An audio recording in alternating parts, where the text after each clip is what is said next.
Welcome back, everybody, to Card Art's Modern Saturday weekly, almost a monthly event. That was last night or Tuesday night for Pioneer, but the weekly Card Art Modern event. We are hopping into round 2 of Modern, where we're going to get to see exactly both the decks that we talked about. Well, 2 of the 3 decks, I guess, we talked about, which was a lot for the event that we're having right now. But it's going to be the Grixis Dredge deck Yeah. and the Simic Merfolk deck going head to head. Yeah, so this is gonna be an interesting matchup. It's very similar to the first round where one deck is trying to like beat you in the face and the other deck just want a combo. Yeah, I mean, the Merfolk deck does kind of seem like it benefits a little bit from the fact that this is Grixis Dredge, so there are going to be potentially islands on the side of the Grixis player, so Island Walk is going to be in full force, and of course, when the Dredge player does potentially put out a battlefield full of creatures, the Merfolk can just kind of swim on under them, and then this might wind up just being a race. Yeah, it's just a race to the bottom. We'll see who comes out on top here. Yeah, so the players have just sat down, but we're going to pop on over into game just to see if they are still getting ready for the match or if they're shuffling up. But it's going to be Pluid over on the left-hand side playing Grixis Dredge, and then Brian over on the right-hand side playing the Simic Merfolk deck. And this won't be too confusing when they have the same sleeves. Yeah. Uh at least I don't think there's gonna be any exchange of cards in this matchup, so won't be too confusing. Just got to make sure there are no spreading seas coming out from the Grixis deck in game number 2. That we might not see any spreading seed because considering the Grixis Dredge deck also have islands, I don't think those are coming in from the sideboard. No, probably not. But we'll have to wind up seeing what the decks have in the main deck as we see both players just shuffling up and cutting. So, as you said, this is another kind of ships passing in the night, a kind of circumstance where the Simic Merfolk deck can kind of not have to worry about going on the offensive because they could potentially just island walk through everything that the Grixis Dredge deck is going to be putting on the battlefield. But from the Grixis Dredge deck, while they are just going to be able to kind of execute their game plan, is there something that they can kind of do in order to stop the fact that the Merfolk deck can just attack uninhibited? No, the from the Grixis Dredge side, maybe some like Fatal Push, maybe Lightning Bolt, some interaction. Uh, they both gonna have some interaction, as you can see in Brian's hand. There's a Dismember. I don't know how much that's gonna do in this matchup. Hmm. But I think the thing about the Merfolk deck is they get to play counter spells. Yeah, so the Merfolk deck can kind of be the permissive one in this matchup, which it also feels like they're also going to be the one that is able to play defense whenever they want, because as you mentioned, they could just attack through with Island Walk, as we do see. Looks like Steam Fence being shocked in from the Grixis side and Otherworldly Gaze being played just on main phase here. Yeah, and Dom's here, Pluto's here is debating what to put in his graveyard here. It doesn't look like there any graveyard relevant card, just a Cathartic Reunion into the grave and 2 card back on top. So that means that there's probably a couple extra draw effects that are on top of Fluid's deck, or maybe some extra lands, because it looks like there may not be maybe one in the hand there, but passes on over to Brian, just plays Botanical Sanctum, and, well, there's the Aether Vial. Yeah, this is one of the strongest opener the Morpho deck can have. Just turn 1 Aether Vial, make all your creature free. And the Grixis deck might not be having it in main deck, but potentially maybe shenanigans from the sideboard. The Dredge destroy target artifact, but it's a little metagame specific, so I'm not too sure if we're going to see that one here. But yeah, and the Morpho deck doesn't have that many artifacts. No, not It's just really. Aether Vial. So. Yeah. Here's a Surveil land coming from Pluid.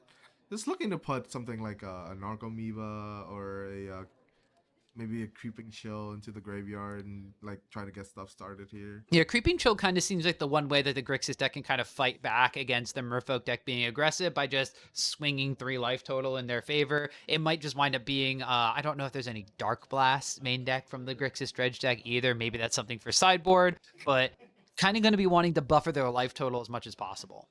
Yeah, and we see this matchup might be more interactive than we initially thought. I see a Lightning Axe in Pluid's hand and a Tie Shaper being kicked here on the Steam Vent.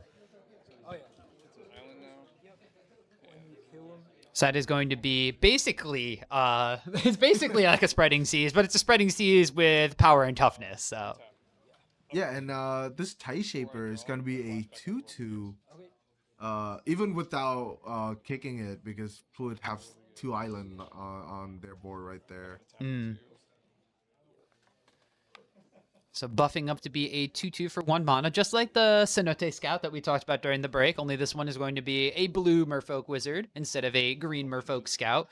We are going to be seeing, looks like, oh, there is a Dark Blast that is main deck from Pluid, but going to be dredging that one back. So we're going to wind up seeing a quick dredge of 3. Unfortunately, that is only -1/-1, but it does wind up finding a prized amalgam to stick into the graveyard. It looks like an Ox of Agonis was also put in there off of I that. think there was another Dark Blast that is put into the graveyard there, just under the Blood Crypt. Yeah, this is a spell that I remember casting. The -1/-1 till end of turn. Of course, Dredge 3, going to be exactly what the deck wants to do. Usually very good at picking apart small creatures from the Merfolk side, but with the Tide Shaper being a 2/2 because of the island that Pluid has on their side, and the card also being turned into an island, so the red mana has been cut off, Brian's just going to wind up having a field day unless both of those Dark Blasts come out. Yeah, and I feel like Dark Blast might not be like super great in this matchup because like most of the Merfolk are 2/2s. Yep. Instead of 1/1. So um you have to chain like multiple of these for them to be really effective against this Merfolk deck. And once the Lords are coming out, it's gonna be like really tough. Another Tide Shaper off of the Eighth of Eye here and really getting the pressure on. Yeah, that's just another free 2/2 that gets put into play. Doesn't even Yeah. have to kick it. And we see Eighth of Vial getting tick up to 2. And that's 2 Lords in Brian's hand there. So that's representing 4 damage this turn if both of them come out. That's a lot to just be swinging in. And No, it would be 8 damage. oh, 8 damage because they're each 4. The Shaper Yeah. get put in at the end of Pluid's turn. Yeah, so that would just potentially be putting the Grixis player already down to 6. And then there's a Mutavault on top of this, so it just could just be untap lethal next turn. So here comes the first Lord that is uncounterable with Cavern of Souls here. Yeah, I don't think Brian's going to be naming anything but Merfolk here. Yeah. Maybe Wizards. No, it could be Wizards. I mean, maybe we have a Scout. But it does look like that just going to be an extra Lord coming in and declaring combat, seeing if Fluid has a response, which we do know there's that Lightning Axe in hand, so that it is going to take care of one of those Lords, and that's something that the Lord of Atlantis in hand is not going to be able to deal with. Yes, and let's see if Brian's put in the other Lord here to really push into them. Decided not to.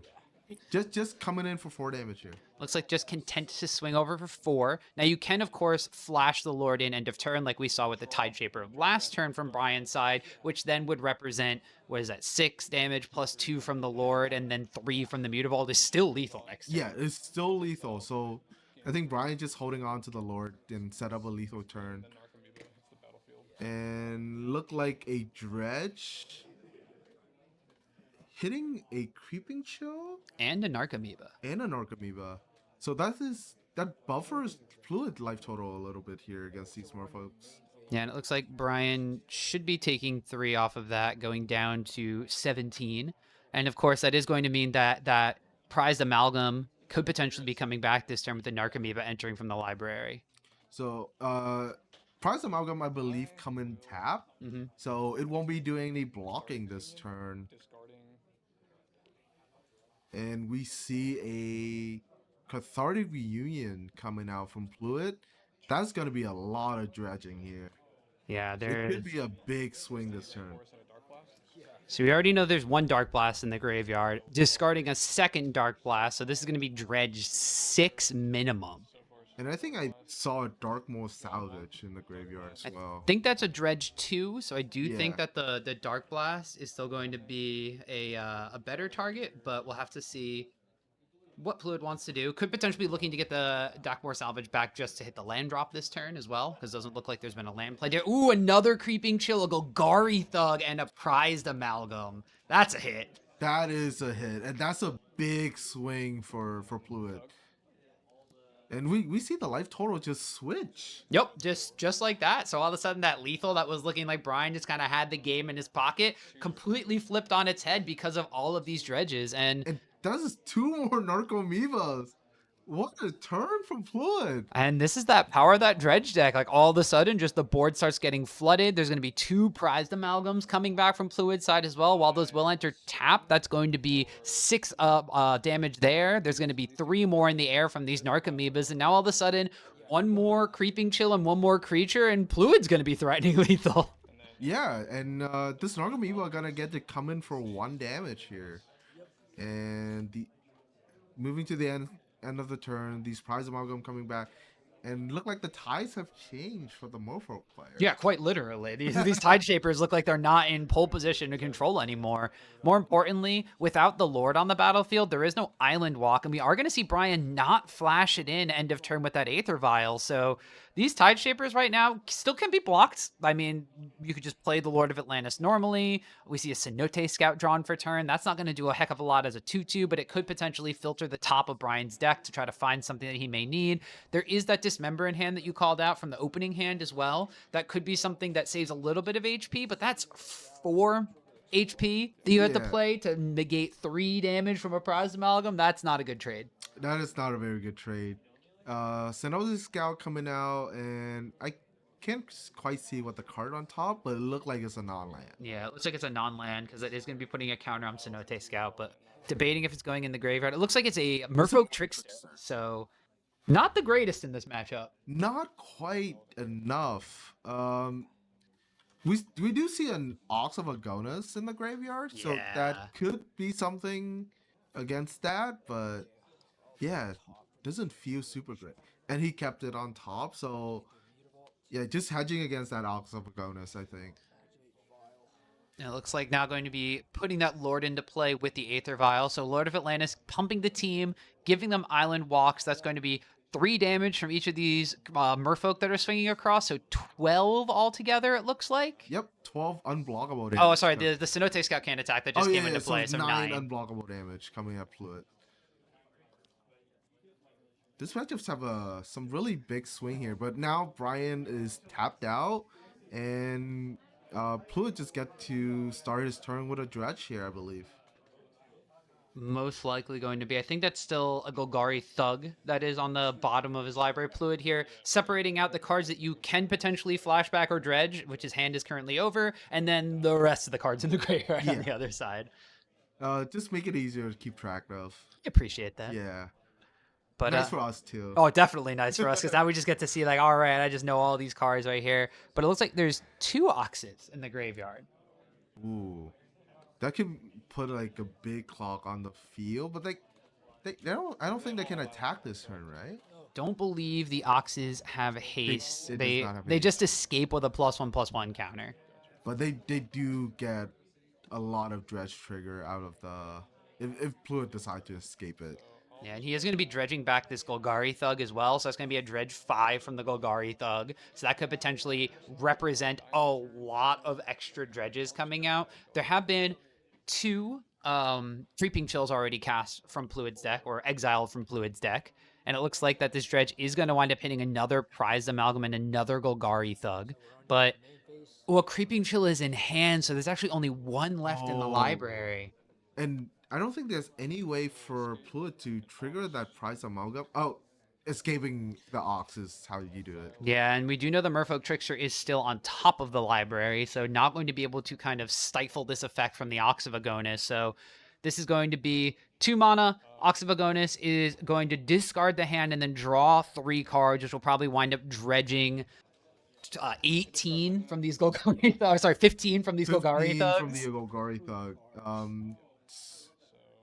But it does get rid of that Creeping Chill, so Fluid's going to have to either find the 4th one from their library or be able to maybe find some black mana to start Dark Blasting away some of these blockers, but there's a 3/3 and a 2/2, so Dark Blast isn't quite enough. This might wind up trying to be maybe find Lightning Axe off of one of these draws, but ooh, there's a lot of things being put in that dredge pile there.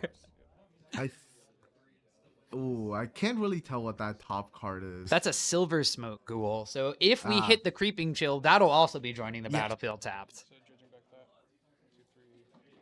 So that's another 4 cards into the graveyard. Doesn't look like there any Creeping Chill at the moment. but we still have one final dredge from this last Golgari Thug. So really digging for that last creeping chill. Finds a sting. There it There is! it The creeping is. chill! Oh my god. Okay. So that's definitely going to swing the life totals a little bit. Literally going to flip the life totals, or even the life totals out. But still, this is lethal damage on Brian's side that cannot be blocked by Pluid's creatures. And there are 2 blockers right now. Yeah, and I don't know if Fluid's able to get rid of this Lord of Atlantis. And If he can, it's just dead on board. if he can't, he's definitely dead on board. But right now, even if Brian just says, all right, I'll take all the damage, that's 9. Leaving him Yeah, at it's not 1. quite lethal. Is there a dredge lava spike? I'm still. That would have been really nice right about now. But it looks like despite all of this, that creeping chill being in Pluid's hand was very detrimental here. Yeah, he would have liked to see it in his library instead. But this is just not quite enough here. So that's 6. And I believe we know the entire contents of Pluid's hand is those 3 Golgari Thugs thanks to the just the Ox of Agonis triggers. Yes. So drawing those 3 back off of all these dredge triggers. We'll be getting a bunch of zombies back, but they're all entering tapped and they can't They can stop block Island Walk. anyways, yeah. Either all's tapped, right? Yeah. Nothing in your hand. I need. I think Pluid just kind of doing the math here, realizing that they don't quite have lethal damage. And this could potentially just be GG, because even without that Mutavault right now, there's 2 from the Lord of Atlantis, then there's 3 from every other Merfolk, which is right there 11 damage. Yeah, so Blue is just confirming that Mutavault cannot be blocked because it is a Merfolk as well. It'll be these coming. I need to leave. So we'll see how much damage winds up getting pushed here, but I think it is just going to wind up being a bit of a futile exercise. With no other cards in hand besides those Golgari Thugs and only an island on Fluid side, the Dredge deck has no way to stop this crackback from the Merfolk deck.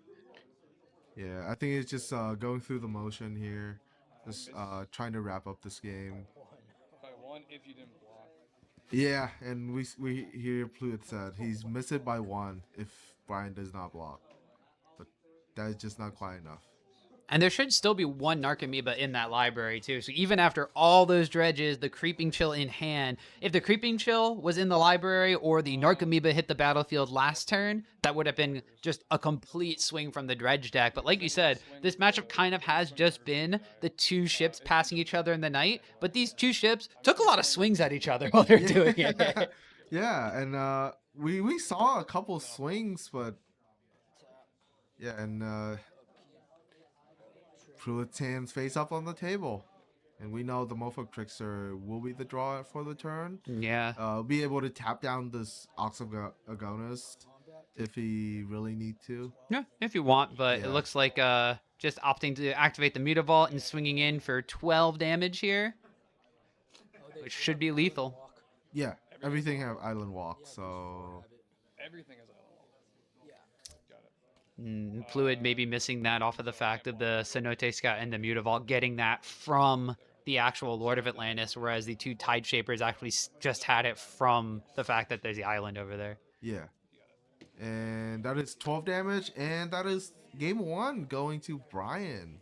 Unless I missed something, I don't think I could have gotten that. So Brian taking game number 1. Like you said, this was both decks kind of doing what they wanted to do against each other, but it was way more interactive than we thought it was going to be. We wound up seeing the Dredge deck completely swing the life total almost back into its favor and just being 1 damage away from completely flipping that match. Yeah, and that Lighting Axe coming out from the Dredge deck really slow down the Merfolk and really give them a turn to try and go off.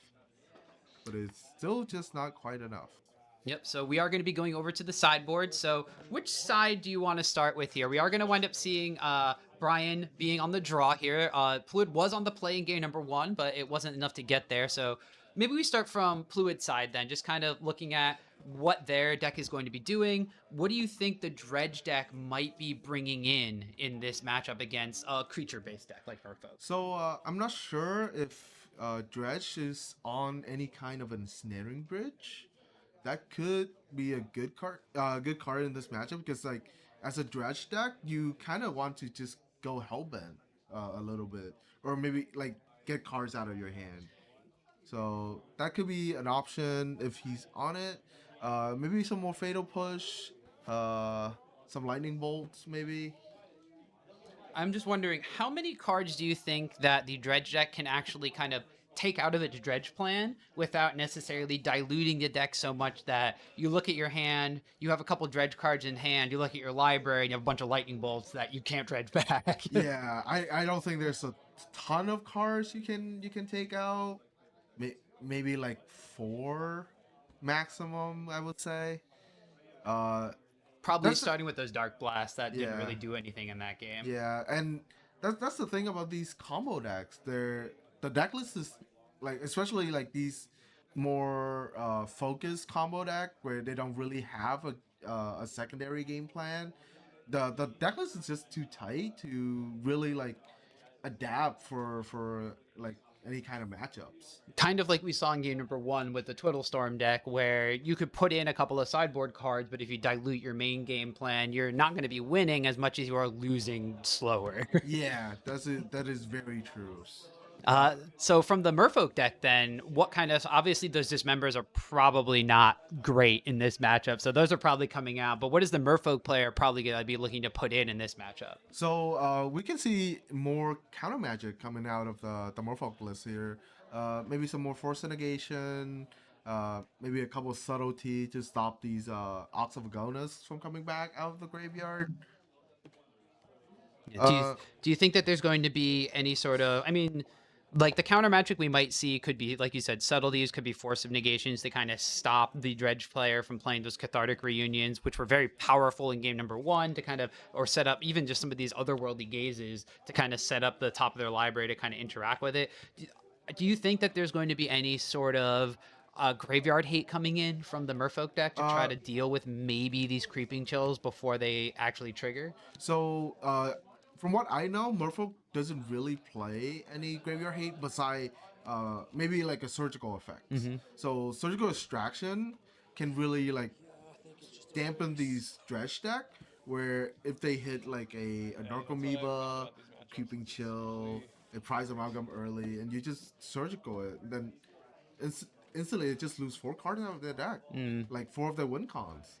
And once Narcomoeba is gone specifically, it's very difficult to get the prized amalgams and stuff out of their deck. It's also very difficult if you wind up getting the creeping chill to put a powerful clock down on your opponent from the Grixis Dredge side. Yeah, and also you can just hit the dredge card. Yeah, Like well, if they put like a Gogari Grave Troll into the graveyard, you surgical it. Now their turn is just stop. yeah, like no thugs, no stinkweed imps, or if they get rid of their dredge cards and all of a sudden they just are stuck on playing a 1/1 flying, not quite death touch stinkweed imp, you're not in the greatest place as the dredge player. But it does look like that both of these players have decided to side on their sideboards and are shuffling up for game number 2, drawing their first 7s. It is going to be Fluid on the play, as they did wind up losing game number 1, and then Brian is going to be on the draw. We'll see if they wind up keeping hands of 7. It looks like actually Engineered Explosives coming in from the dredge player. That's a sideboard card we didn't necessarily hit upon, but works really well when everything is 1/2 mana.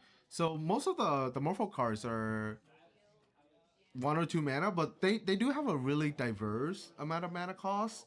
So sometimes Engineer Explosive might not be enough.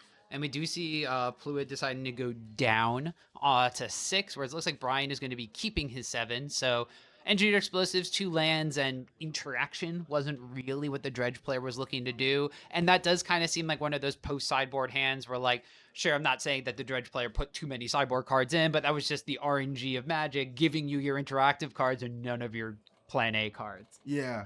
So that's the thing about mulliganing. Sometimes you have to decide, okay, I see my sideboard card here, but I can't really start my game plan. So is it worth keeping the hand or not? And Fluid decide, no, I'm gonna look for something else. Yeah, especially with these decks that are combo centric, you can kind of mulligan down to 6, like we saw the Twiddlestorm player doing. Obviously, you probably want to have some better hands and better mana than we saw the Twiddlestorm deck having, but this wound up being something that you can kind of mulligan down as we see Pluid going down to 5. They're not necessarily worried about the number of cards in hand so much as they are the synergy between them. Yeah. And this dredge deck mulligans fairly well. You just For this next need game, like you a wanted way to to know which discard one of your dredge card, maybe a make sure Cathartic you're calling. Union plus a dredge card and 2 Mhm. lands. That So that sometimes could be enough. Well, 2 lands, Cathartic Reunion, Dredge card, and whatever you want. Could Yeah. potentially be the hand that we see Pluid keeping here. Brian, of course, still keeping on 7, but this is kind of just... I mean, as long as there's no Creeping Chills in the opening hand, I think Pluid's still going to be very happy with keeping a 5 that does have some solid cards, and it looks like... Oh, there is a Shenanigans coming in from the sideboard. That's the card right on top. Oh, I can't quite tell what that card is. I think that's Shenanigans. Is that Shenanigan?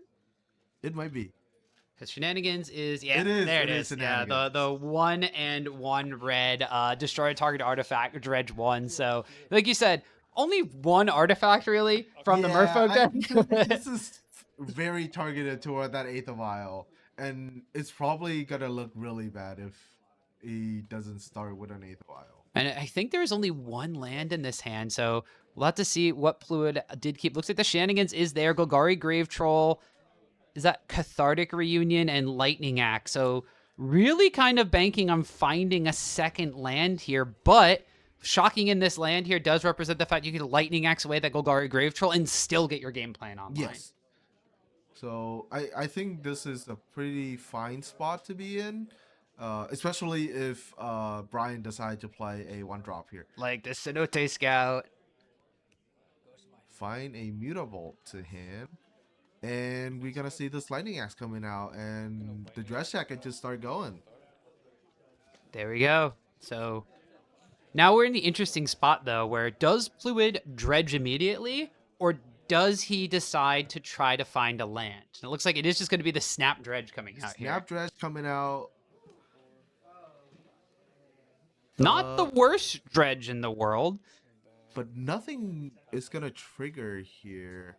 It is I believe, one of the zombie that come back. Yeah, there's a Silver Smoke Ghoul, a Prized Amalgam, and a Conflagrate coming out from Pluid here. So the good cards to set up the graveyard, but now you need the way to get them back. It's also a way to just kill this Lord of Atlantis. So long as you have 1 extra You card. do need a second mana source. But there's another Lightning Axe. That I think he drew the Lightning Axe for turn. Or did he have it in his No, I hand? think this is the draw for turn here. We do see just passing of the turn here. Now, it's really on Brian to kind of sniff out, like, did Pluid keep a hand that is just all full of reaction, and can they get blown out by something like, is that Master of the Pearl Trident coming out? Yes, that is a Master of the Pearl Trident. So these lords is gonna be buffing up each other here. So it's just Lord of Palooza coming out here from Brian's side, but the Lightning Axe is going to wind up hitting the Lord of Atlantis. So no damage coming across yet. Ooh, that's an Aether Vial. That could get Shenanigans. Now it's turn on the Shenanigan in Fluid's hand. Now it's just all justified as long as Pluid finds a land. But now again, faced with the decision, do you dredge back this Golgari Grave Troll? And it looks You're like, just yeah, gonna take the gamble. 4 coming back. There's a land that you could have used. No Narcomoeba. Oh, he really need a Creeping Chill or a Narcomoeba in the next couple of turns to really enable these Prize Amalgam in his graveyard. This is a stacked graveyard too. There's multiple multiple Silver Smoke Ghouls, a Prized Amalgam, an Ox of Agonis, a Conflagrate. Finding a second red source kills a Lord, but now there's a lot of damage also coming across. Kills a Lord and basically puts Pluid in a great position. If you find a Narcomoeba, you find a second land, just something here, and draws a Prized Amalgam. Prize Amalgam. Man, he's such a tough spot here for Put. And Eighth of Isle is going to put in a Cenote Scout at the end of turn here. Keeping on top the card. Didn't quite see what it was. It was a non-land, but we are just going to see it because we know they know it's there. I think it's a Tie Shaper.